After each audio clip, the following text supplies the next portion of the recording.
ஜவஹர்லால் நேரு குழந்தைகளை மிகவும் நேசித்தவர்னு நம்ம எல்லாருக்குமே தெரியும். அதனால தான் அவரை நேரு மாமான்னு அன்பா அழைப்பாங்க.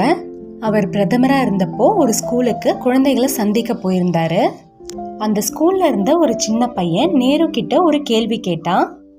நேரு மாமா, நீங்க பிரதமரா இருக்கிறதுக்கு முன்னாடி என்ன பண்ணிக்கிட்டு இருந்தீங்க? நேரு சொன்னாரு, நான் ஒரு வக்கீலா இருந்தேன். ஆனா அதுக்கு முன்னாடி நல்லா படித்தேன். சில சமயம் சிறையிலையும் இருந்தேன். இதை கேட்டோன்னே அந்த சின்ன பையன், அப்போ நீங்க சிறையிலிருந்து வந்த உடனே பிரதமர் ஆகிட்டீங்களா?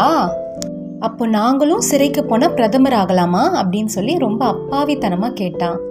இதை கேட்ட நேரு சத்தமா சிரிச்சிட்டாரு. சிரிச்சிட்டு அந்த குழந்தைய பக்கத்துல கூப்பிட்டு, சிறைக்கு போறது முக்கியம் இல்லை, ஆனா நல்ல காரியத்துக்காக போராடுறது முக்கியம்.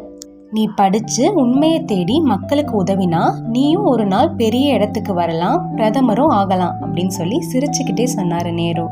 அங்க இருந்த எல்லாருமே இந்த உரையாடலை ரசிச்சு சிரிச்சாங்க.